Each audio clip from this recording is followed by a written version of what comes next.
the Moodle. The video of the lectures are also uploaded in the Moodle. Uh, we'll have a short quiz today. That quiz is scheduled from 8 p.m. to 9 p.m. today. Only objective 10, only 10 questions are there. All of them are objective type. You have to just tick the correct answers. You will finish it within 5 or 6 minutes.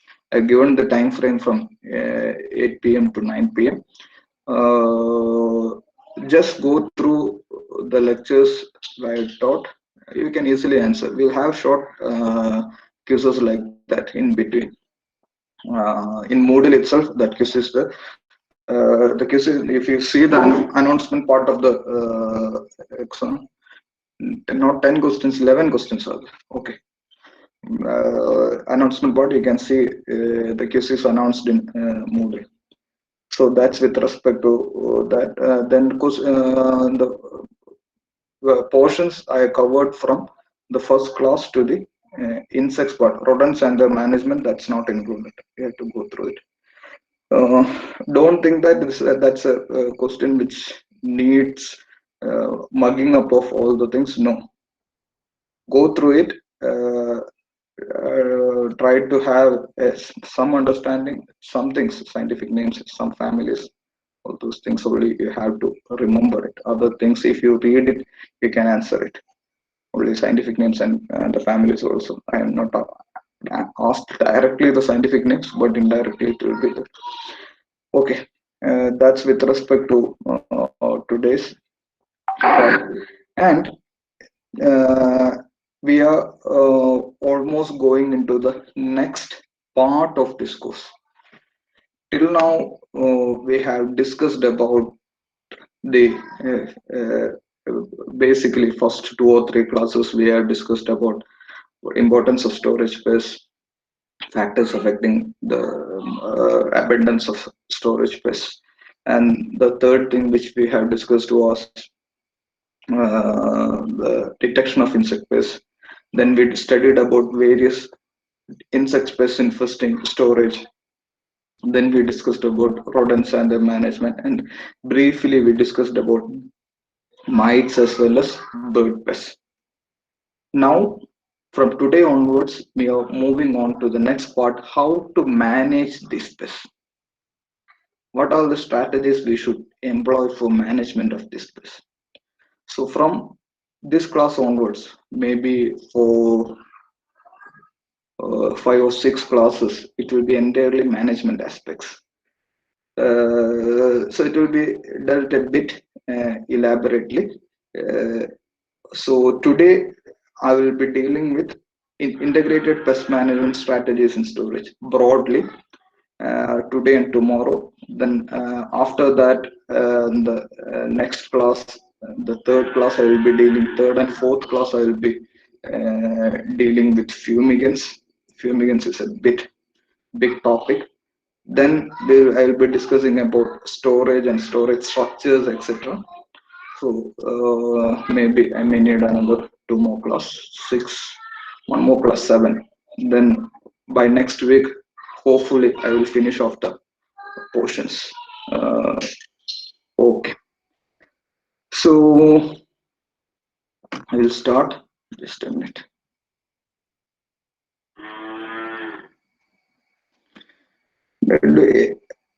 Does anyone remember what are the how the basic classification of management of storage space?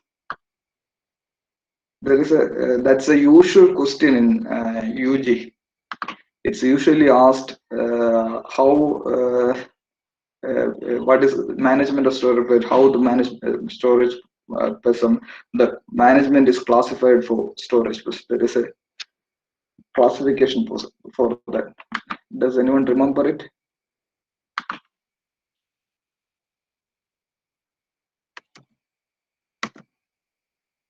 Okay, it's basically yes, that's preventive and curative measures. Yes, so that's the one we will discuss today.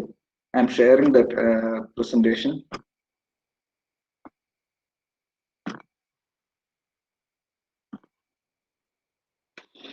Okay, integrated pest management storage pest.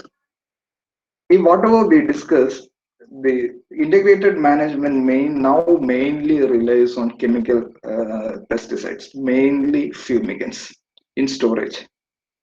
Unlike in other pest management, that is field crop pest management and all, the use of non-chemical management strategies such as cultural control, it is bit limited. Mechanical control, it's limited. Physical control, it's used to some extent. Physical control is also used to some extent. Slowly, it's increasing. Then come if you botanicals, the use is limited in for certain pests. It can be used. Mostly, we rely on pesticides, and among the pesticides, we use fumigants. And as with any chemical pesticides, the use of pesticides leads to the presence of residues. In the case of storage, the presence of residues is not that a big issue because we mostly go for fumigants. Fumigants doesn't leave much residue on the commodity it is fumigated. That's why it is routinely used. Whatever commodity you get from public distribution system, ration shops all over the country, all of them are fumigated. All, all of them are fumigated once, twice, thrice. If they are stored for longer time, it will must have every month. I think they have a fumigation schedule of one. So if one fumigation per month. So if it is stored for 6 months, it will be fumigated 6 times. But you won't get any residue because fumigants are gaseous in nature. Once you remove the covering which we provide for fumigation, that we will discuss how that is done. Covering for fumigation, then all the gas will escape. So there won't be any residue. So that you can, that's not an issue, residue problem. But the major issue confronted by uh, people in storage is resistance, very high level of resistance. One of my student, PG student, 2 years back worked with resistance in tribolium in FCA godowns of all over Kerala, and we have detected very high level of resistance to most of the commonly used insecticides. That work was taken up because we had certain issues in FCA Godon. They were telling that whatever the pesticides or fumigants we use, they have a problem of tribolium in it. So that's why we chose tribolium. The tribolium, it develops resistance pretty quickly. And another thing is all over the country, though we have not conducted a specific experiment in Kerala, the data is lacking. But all over the country, phosphine resistance, one of the most widely used fumigant in India in storage is aluminum phosphate. And all over the country, most of the insects have evolved resistance to phosphine. So this phosphine resistance is also, though they tell that we have fumigated it thoroughly, at the end, if they check it, they will say that insect has evolved resistance and insect has not killed. So resistance is a major issue. Most of the present insecticides or fumigants, they are not that effective now. Not certain insects it's okay, but many insects such as tribolium, the effectiveness is reduced. So we have to rely more on non-chemical methods of management, but for that we need a thorough understanding of stored product insects, especially the identification. Say, I'll give a typical example. So if you want to have a non-chemical management option for Trogoderma caprabit, what should be the major component of that strategy, IPM strategy for the management of Trogoderma? Can anyone, any wild guess? We have discussed it during our class.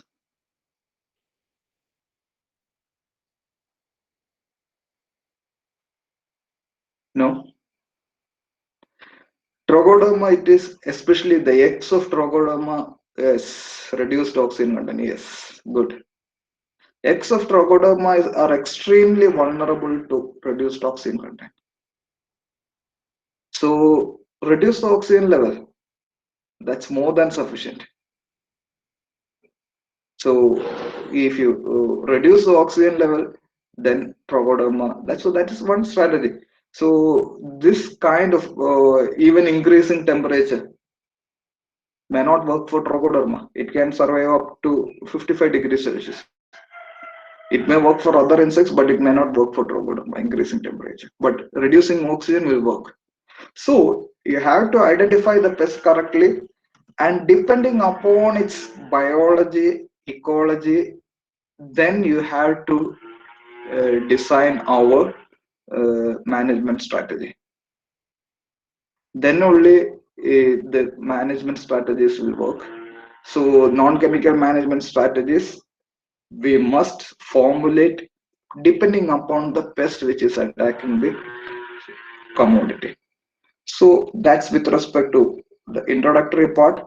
Then the storage pest management is divided into preventive and curative methods. This is because there are certain strategies we have to take up before storing the commodity, before the infestation of the insects. Those are called as preventive methods. And there are certain strategies called as curative methods, wherein if we have an insect infestation, then we can take up certain methods to remove that insect infestation. Those are called as curative methods. Preventive methods, that we can call it as prophylactic methods before the infestation of insects. Curative methods to get rid of whatever insects it has infested the grain. So coming to preventive methods one by one, it is not that difficult to understand what all things which we are discussing now. In preventive methods, the first and foremost thing is hygiene and sanitation. Hygiene and sanitation. Here, one thing is that whatever grain which is received in the godown, we should ensure that it should be dry, clean, and whole. If we can reduce the moisture for seed purpose, we can't reduce it by 10%. We may have to keep the moisture level. Seed technology students, what should be the moisture content for optimum moisture content for seed storage? It may vary with the crop, but average So 12 to 13%. 12 to 13%. Yes, we have to keep it between 12 to 14 percentage. Below 12 percentage, the germination percentage may reduce. So for storage for the storage of grains, we may have to dry a bit more for safe storage for longer period, maybe below 12. If it is about 10%, it is extremely good.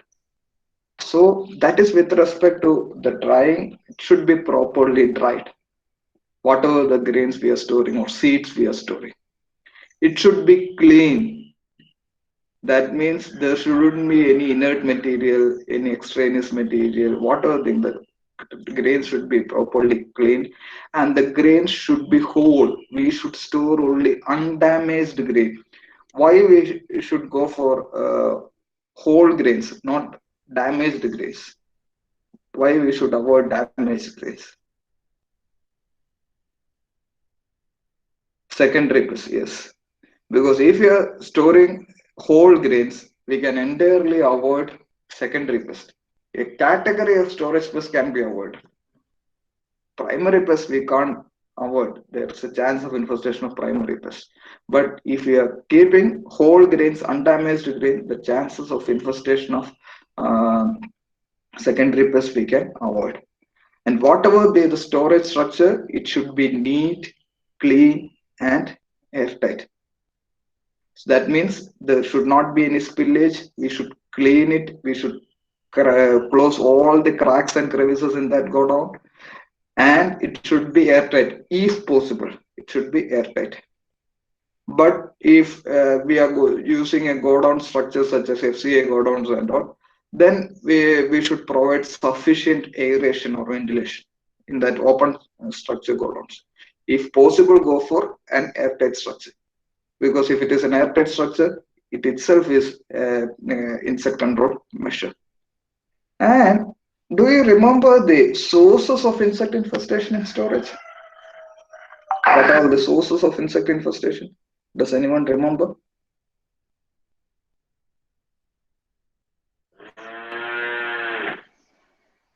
No? Field harvesting machines, yes. Threshing yard, drying yard, transportation in wagons, trucks, etc. Yes, yes, yes. So all these sources,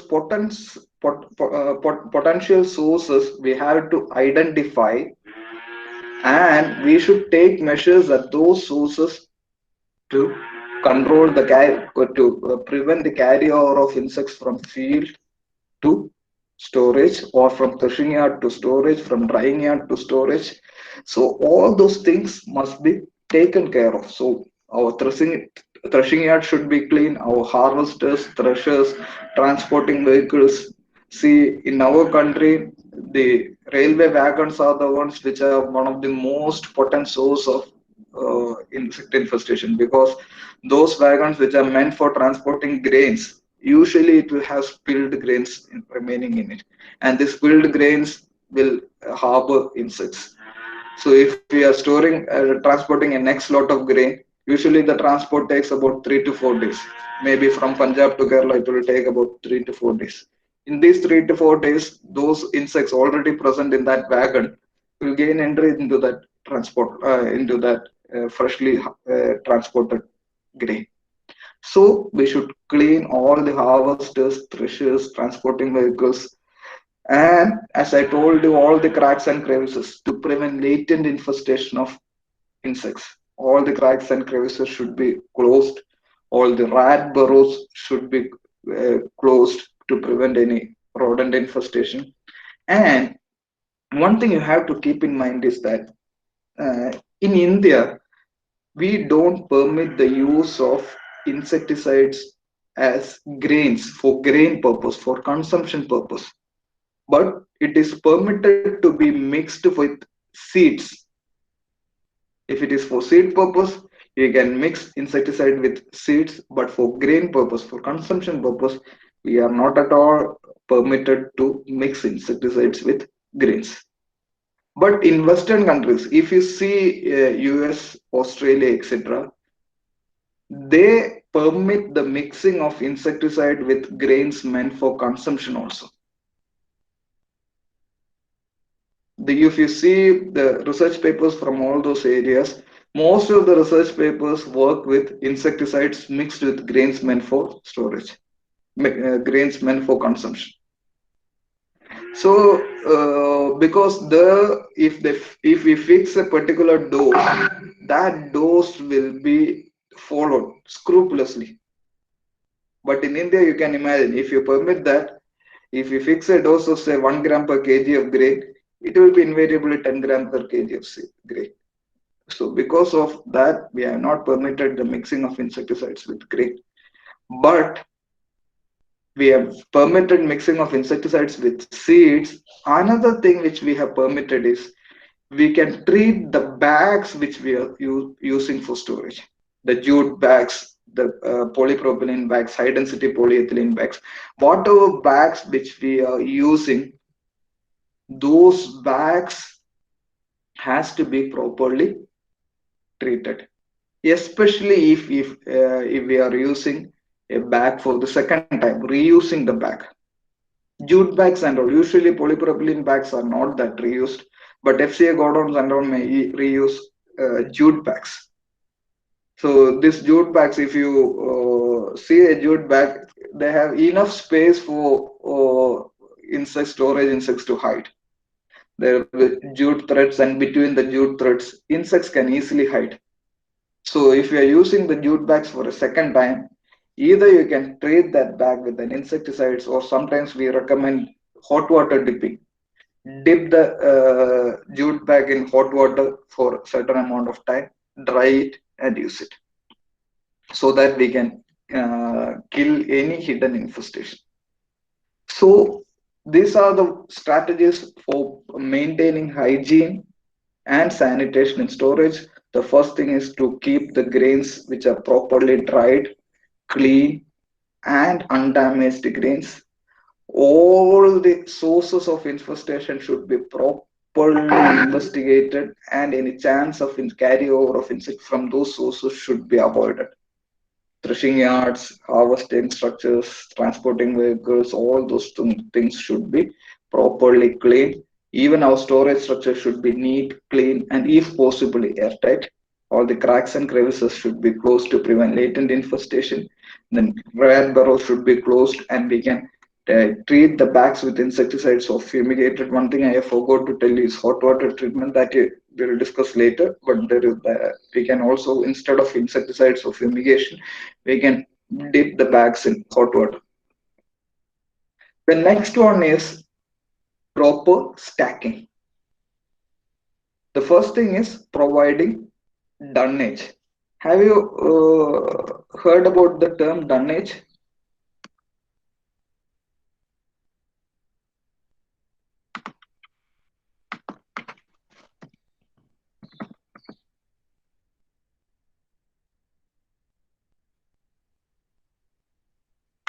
Yes or no? So what is dunnage, Ashish? Space provided on all sides for this storage No, structures. no. Dunnage is not that space provided.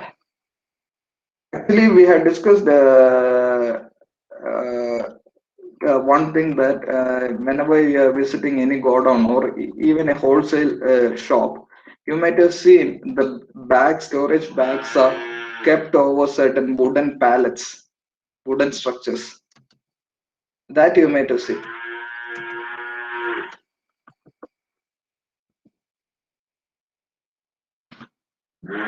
Yes or no?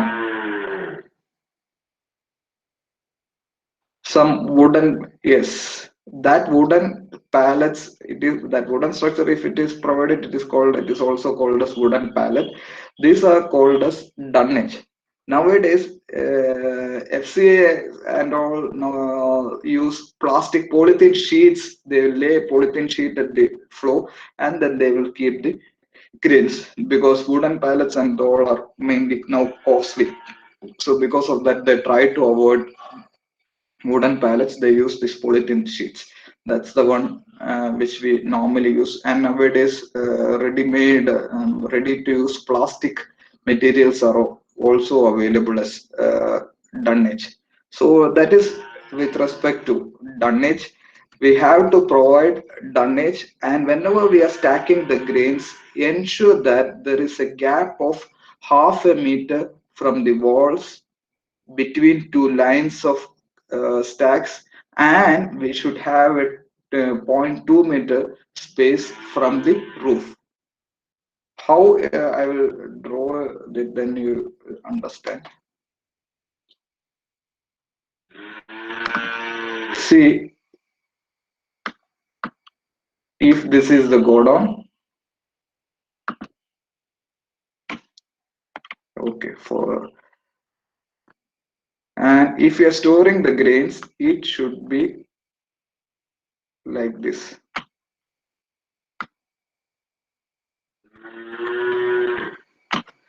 See, there should be a gap of 0.5 meter from the wall between the stack. There should be a gap of 0.5 meter between two stacks. This is one stack, this is another stack. There should be a gap of 0.5 meter, 0.5 meter, half a meter between the stack and between the wall and the stack. And there should be a gap of 0.2 meter between the top of the stack and the roof. So why we are providing this? One thing is that all over the stack it will provide aeration. So that is one thing. Aeration reduces insect infestation. Aeration reduces the chances of development of hotspot. So that is one thing. Another thing is that we can inspect the grain closely. So sometimes in FCA godowns, the grains may be stored for about 1 year or more. So in those cases, we have to routinely inspect the grain. So if we have to have close infestation on all the corners, then we should have access around the stack. So that is one thing you have to keep in mind whenever you are stacking it, we should provide a gap of half a meter from the wall, 0.2 meter from the roof, and zero point 0.5 meter between the stack. Then whenever before stacking we have to keep a dunnage over here. This is what I call this dunnage. We will keep a wooden pallet over here, then we will stack the bags. So that is with respect to the stacking.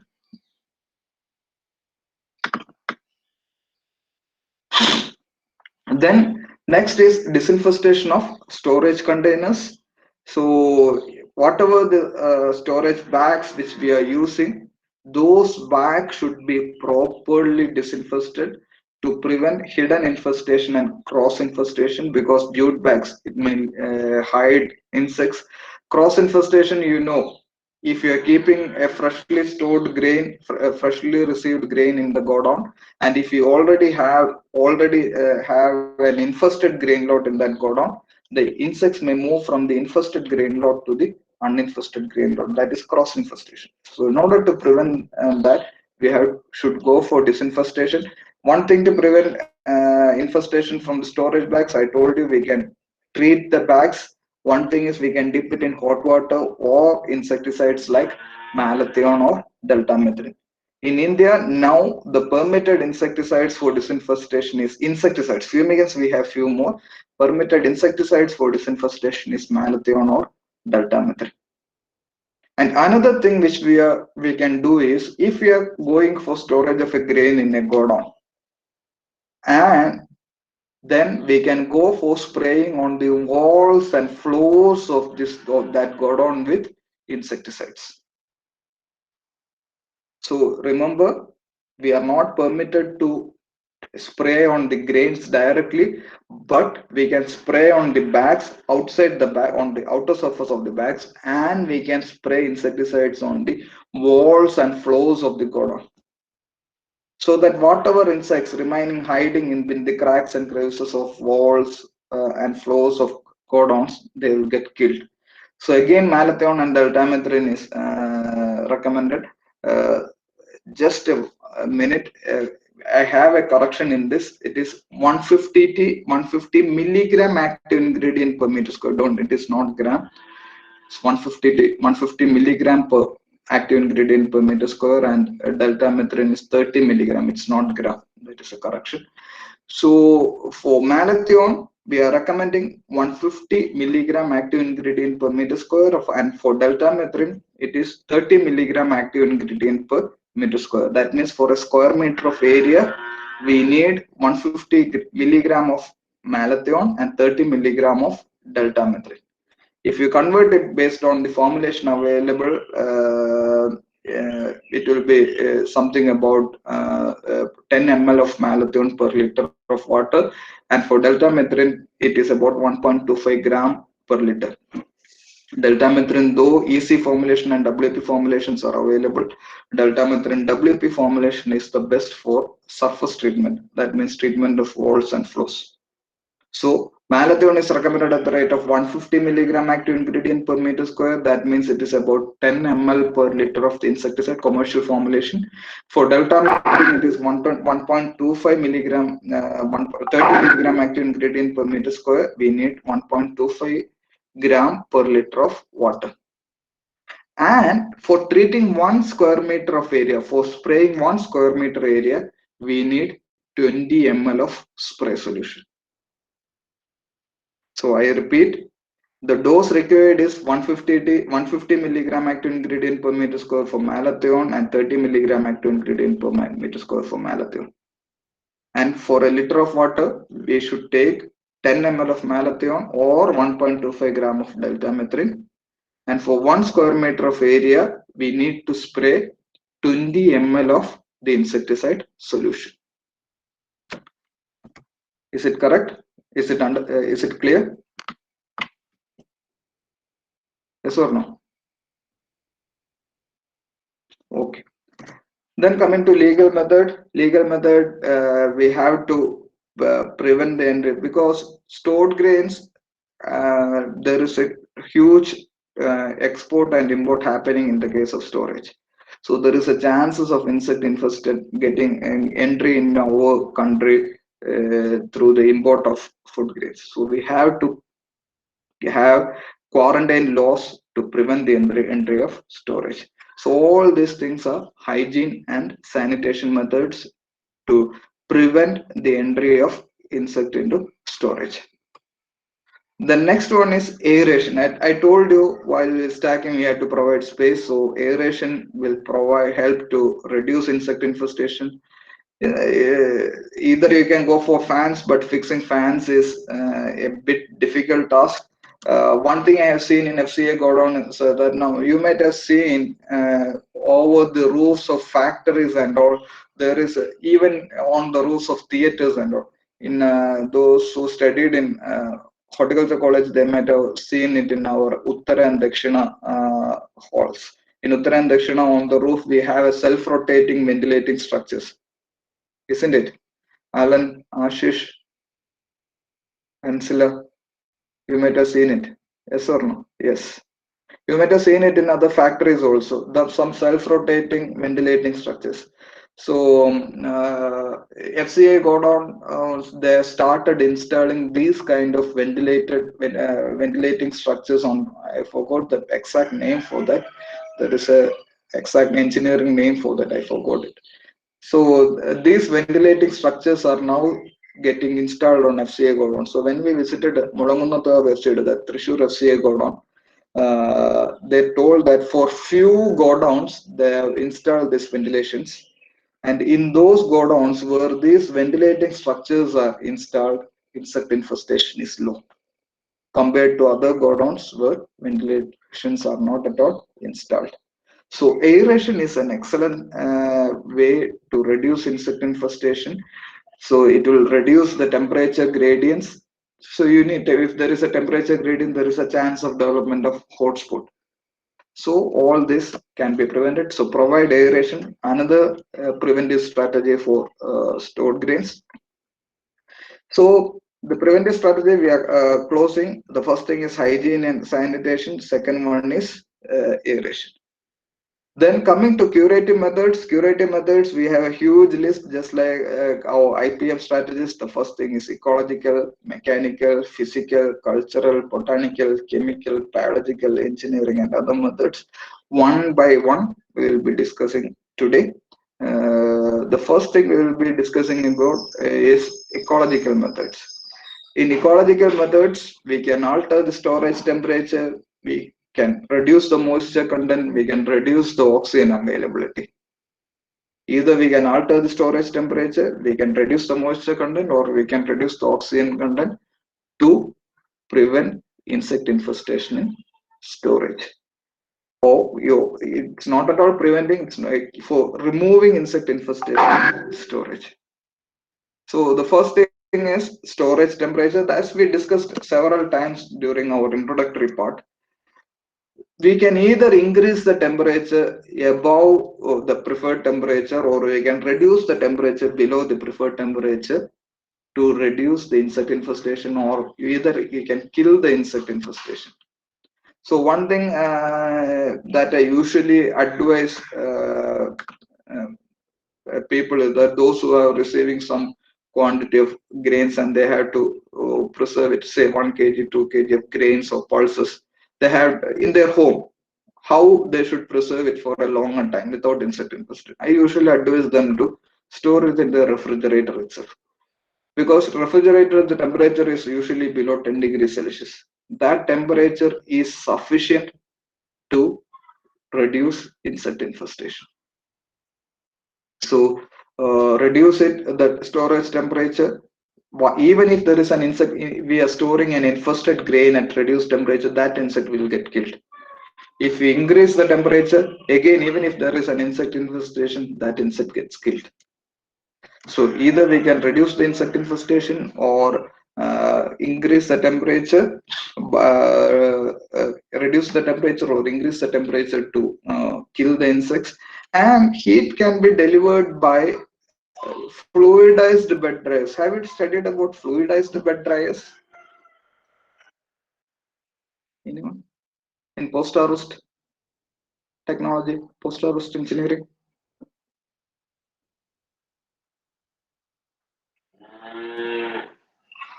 No? Ah, yes, then it's fine. Fluidized bed dryers are nothing but we will be having a conveyor which will have a thin layer of grains moving over it, and from the bottom we will be providing a hot gas over it. It will dry the grains. What's one thing, and it will increase the temperature of the grains, and that will kill the insects. Then we can go for infrared radiation, then microwave radiation. Microwave radiation, it comes under physical method also. Microwave radiation, infrared radiation, and microwave radiation comes under physical method also. Microwave radiation, the radiation itself can kill the insects, and whenever we are going for microwave radiation, the temperature will increase, and that increase in temperature can also contribute to the death of insect. As you all know, every one of you might have a microwave at your home. You use it for heating up the food material. Just like that, if you heat up the grains, then it may kill the insect. One of my current student is working on microwave radiation for management of storage, because we are not trying to kill the insects. We are we are not trying to increase the temperature much, because if you are increasing the temperature beyond certain limit, it may affect the quality of the grain, quality of the produce. So here what we are trying is, we are trying to increase the temperature, and we are trying to use microwave radiation without increasing the temperature much, and we are checking whether we can control the insects without increasing temperature much, without affecting the quality of the grains and other products. Because increase in temperature beyond certain level can damage the produce. So that is with respect to temperature. Moisture content, which we have discussed, if we can store below 10%, we can arrest insect infestation completely. If the moisture content is more, greater than 12 to 16%, then it will lead to deterioration of the grain. And oxygen, as we have discussed, we will discuss about the different methods of reducing oxygen, especially modified atmospheric storage, controlled atmospheric storage, etc. later at the end. So all these strategies try to reduce the oxygen content. If we can reduce the oxygen content, if we can develop a storage method wherein we can reduce the oxygen content, even if the grains are infested, we can remove that insect infestation. So it's a curative method. Again, it can be used as a preventive method also, because if you are reducing the oxygen content, then insect may not be able to develop in that grain. So even if it can be considered as a preventive as well as curative. Some methods are can be preventive as well as curative methods, because if you are keeping the grains properly dried, it is a preventive method. Then that is all thing. The ecological method we discuss, it is temperature, moisture, and oxygen. If you are reducing the temperature or increasing the moisture, it will kill the if we are increasing the temperature or decreasing the temperature, it will destroy the insects in the grains. If we are reducing the moisture content, again it will affect the development of insects. If we can reduce the oxygen content, this will also help to reduce insect infestation or kill the development of insects, arrest the development of insects. Coming to mechanical measures, till now we have seen ecological measures. Now we can see mechanical measures. The first mechanical measure is screening. You might have seen in your home, whenever grains are brought from outside in your home, usually your mother sees the grain or winnow the grain.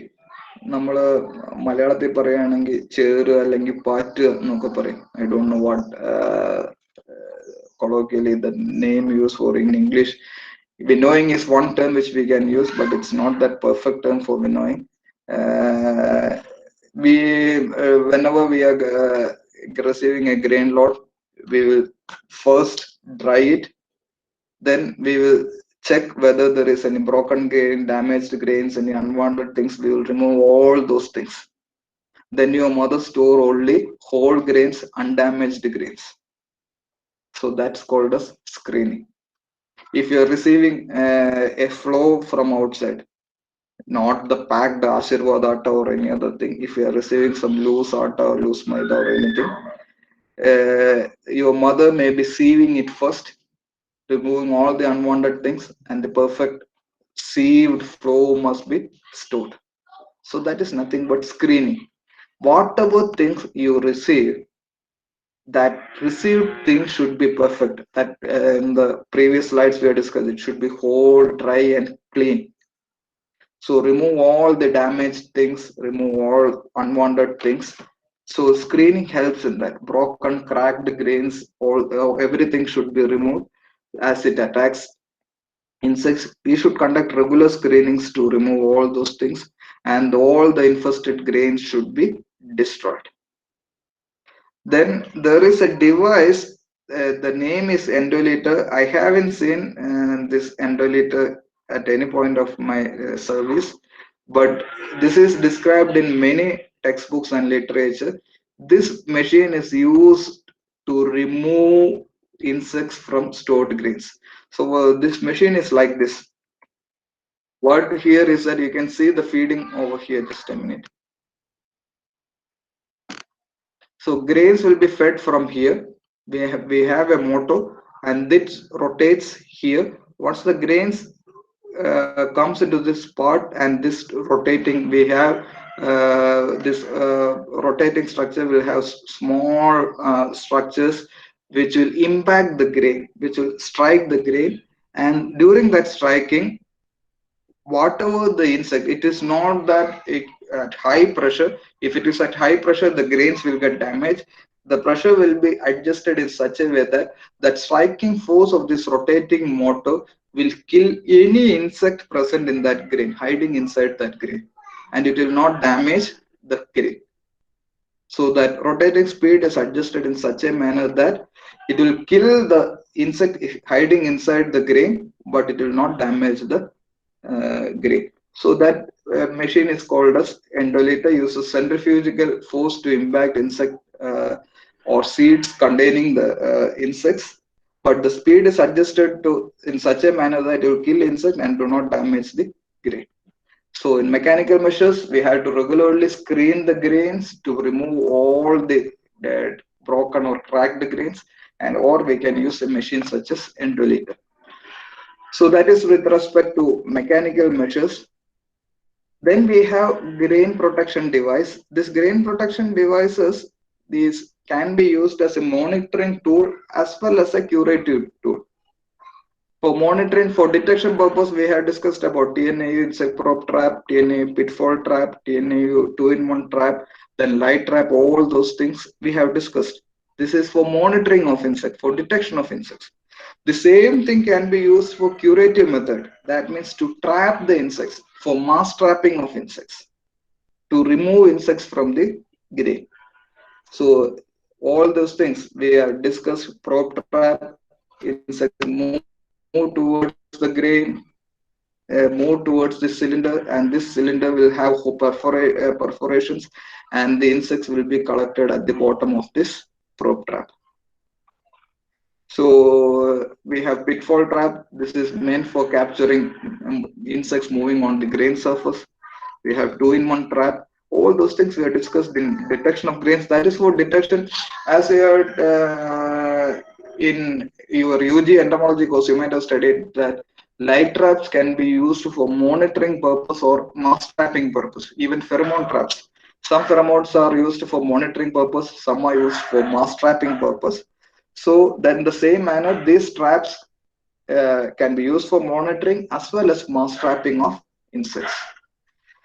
So that is with respect to the trapping. And then light traps. Light traps are, I should have put a small picture. Yesterday I received, one of my student is now working in FCA in Mysore. She has given me a few photographs where they are using light traps to capture insects. If possible, in tomorrow's class, I will show you. Then coming to Physical methods, again, heat treatment is a physical method wherein we can increase the temperature beyond certain limit, 55 or 60 degrees Celsius, to remove all the insects, to kill all the insects.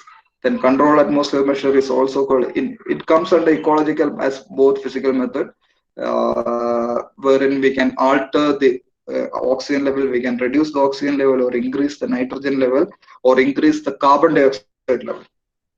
We can do either of these three. Either we can reduce oxygen level, or we can increase the carbon dioxide level or increase the nitrogen level. All these things, these three can reduce insect infestation or kill the insects. And the next strategy is to, that's a perfect physical method, is to go for inert dust. We will discuss in a bit in detail about inert dust. Or we can go for solar rays, especially for drying, or we can go for irradiation, microwave radiation or gamma rays. Mainly we use radiation. So microwave, we are told microwave can be used for increasing the temperature, as well as the radiation itself can kill the insects. So is microwave radiation, gamma radiation, as we all discussed. No, we have not discussed only microwave radiation. We have discussed for gamma rays. What those who are new to the campus may not have seen. We have a radio tracer lab in our campus, main campus. This radio tracer lab has a radiation facility, and my just completed PG student has worked on radiation as a source, as a medium for killing pulse beetles. So that is what, that was the research topic. So gamma radiation, it's an age-old technique. So if we have a radiation facility, this radiation facility can be used for removal of destruction of insects. It's an excellent tool. Nowadays, government is providing funds for installing this radiation facility all over the country, wherein we can irradiate the grains or fruits to kill the insects. In certain cases, say mango, exported mango. In exported mango, fruit flies and nut weevil infestation. These are major concerns for export, because this fruit fly and nut weevil are quarantine pests. Importing countries may not permit those fruits infested with fruit fly or nut weevil. So they advise the exporters to go for radiation. Radiation is considered as safe for human beings at certain level. It doesn't alter much. It doesn't alter the quality of the commodity also. So these are the physical control methods. We'll first go into inert dust. Inert dust, I don't know whether you have studied it in UG, the chances are low. There are 4 groups of inert dust. One, it is natural one, including clays, sand, paddy husk ash, wood ash, etc. You might have seen certain farmers telling in ITK that they spread wood ash on the crop, especially in Kerala, it is in cowpea, for managing cowpea aphids. Have you heard about it? Use of wood ash as a pest control tool.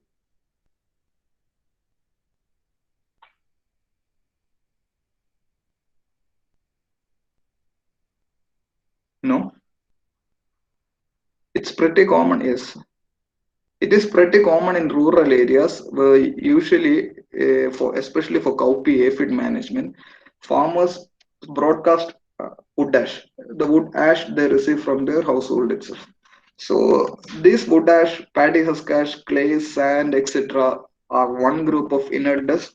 We will discuss how inert dust kill the insects later in the next slide. Then dolomite, magnesite, lime, common salt, etc. is another group of inert dust. Then dust with synthetic silica. Synthetic silica is another group of inert dust, and it can be natural silica. This natural silica is obtained from diatoms, diatomaceous earth. So we have 4 groups of inert dust. Clay, sand, paddy husk ash, wood ash, etc. constitute the first group. Then minerals such as dolomite, magnesite, lime, common salt, etc. form the second group. Then synthetic silica, the third group, and natural silica, the third group. The natural silica includes diatomaceous earth. So these are the just groups. This can be considered as the examples of inert dust also. Examples of inert dust, and there are now we have commercial formulations of inert dust. Commercial formulations. If you just type inert dust in your Amazon website, you will get plenty of material available in online. Last year, one student from C Technology worked on inert dust. So this inert dust, they mixed the inert dust with seeds and checked the insect infestation as well as the quality of the seed. We have commercial formulations. These commercial formulation names, the trade names that are given is pretty old. Dry dye, triacid, etc. Nowadays, several companies are providing inert dust. But the problem what we have observed with inert dust is that it is excellent in reducing insect infestation. There is no doubt about it. But for seed purpose, it affects the germination. It reduces the germination of grains. So the study which concluded that inert dust, though it can reduce insect infestation, it is not suitable for seed storage. So that was the recommendation of, that we have given. So we have different kinds of inert dust. There are several commercial formulations available, and diatomaceous earth is the one which is very commonly used. The particle size is extremely fine, 1 to 50 micron. It contains crystalline silica, but certain reports say that it is a bit carcinogenic at this fine particle size and should be avoided. So there are certain countries which is preventing the use of this diatomaceous earth for mixing with grain. But in certain countries, they permit the use of this inert dust mixed with grains for consumption purpose. I told you in Australia and all, they carry out a lot of work on inert dust, and they mix this inert dust with grains. This inert dust cannot be sprayed and all. This inert dust can be used only as a mixture of grains or seeds. It has to be mixed with the grain. So in Indian scenario, its use is restricted only for seed purpose, not for grain purpose, because for grain purpose, we are not at all permitted to mix anything with the grain. For seed purpose, we are permitted, even if it is an inert dust. So we have not checked anything with respect to grains in our country. All the studies are done in abroad. In our country, we have done some work only with seeds. Then how inert dust work? Inert dust are extremely fine particles. I have shown you the particle size of diatomaceous earth.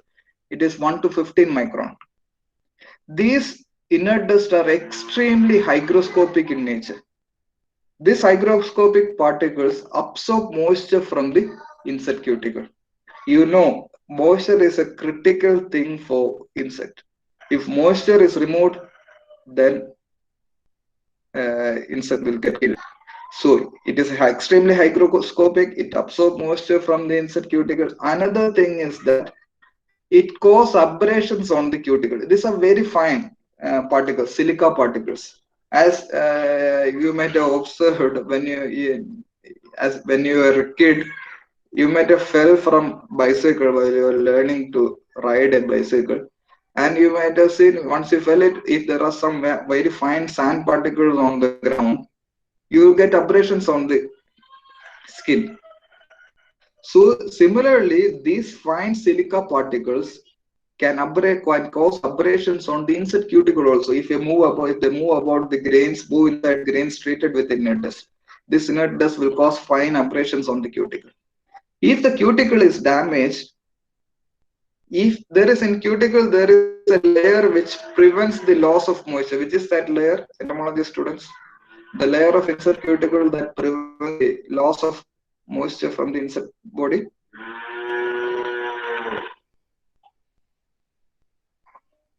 Wax layer, yes. This wax, if the inert dust cause abrasions on the cuticle, this wax layer will be damaged, and once the wax layer is damaged, insect will lose moisture, leads to the death of insect. So it will lead and cause abrasions of the cuticle, and insect will die of desiccation. Another thing is that these particles are extremely fine, these dust particles. These fine particles can block the spiracles, that is the openings of the respiratory system of insect. And this blocks the spiracles and cause asphyxiation. Insect won't be able to respire. Another thing is that insect, while feeding on the grain, the insects may ingest the grain, and this dust, once it is entering into the digestive system, it will also cause mortality of the insects. So inert dust work by hygroscopic nature. It will absorb moisture from the insect body. It can cause abrasions on the cuticle and lead to desiccation of the insect because of the damage to wax layer. It can block the spiracles of the insects and affect the respiration, and it may be ingested by the insect through the food material. So these are the action of inert dust. So time irradiation I will take tomorrow. Anything left? Any doubt?